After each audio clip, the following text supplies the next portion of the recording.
was accused of drowning her 3-year-old daughter. She was put on trial for murder and child abuse, but she pleaded insanity. After a psychiatric evaluation, they deemed her unstable and unable to be held responsible for the crime. So she served 3 years of treatment and incarceration, and then she was released back into society. The insanity defense is not something to be taken lightly.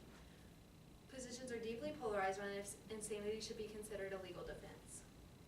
Some of the concerns are morals, what actually considers a person insane, and what should happen after the insane person serves their treatment. Should they be let back into society, or should they still stay in a psychiatric institution?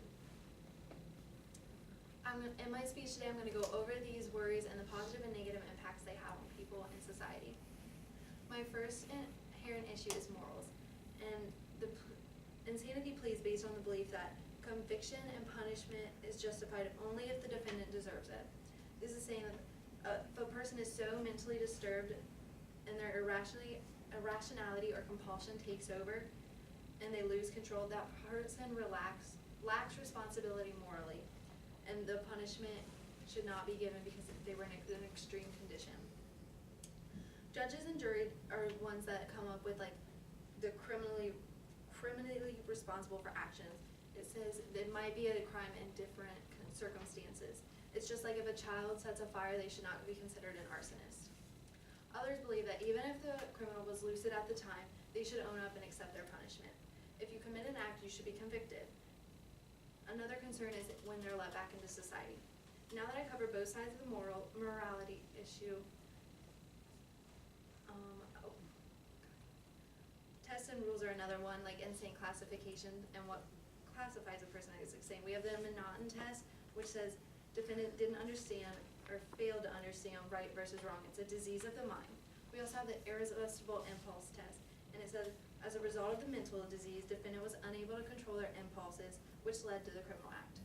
We have the Durham rule, which says regardless of clinical diagnosis, mental defect resulted in the criminal act. And then we have the Model Penal Code, legal insanity defense, and it says defendant did not fail to understand the criminality of the act and is unable to act within the confines of the law because of a mental disease.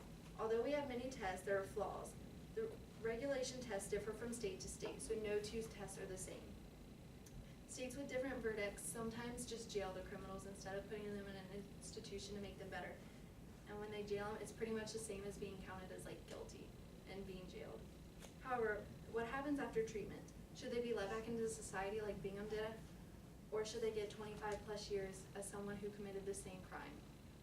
The American Psychiatric Association says defendants acquitted by insanity are likely to spend much more time as someone being sent to jail. They're going to spend more time in an institution than they are going to be in jail.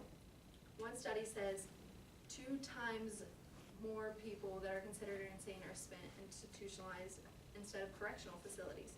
However, when they're let out, like Bingham, release procedures vary.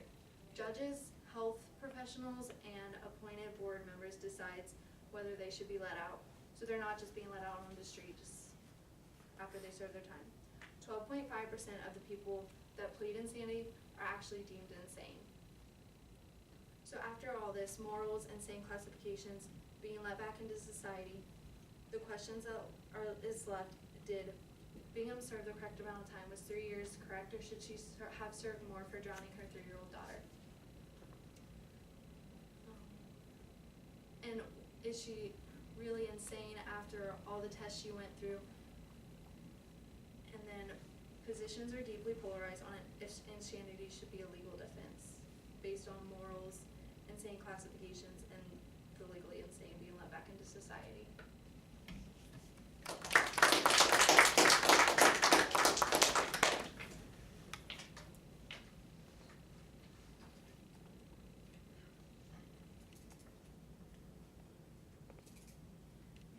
Do you think they should be let back in society?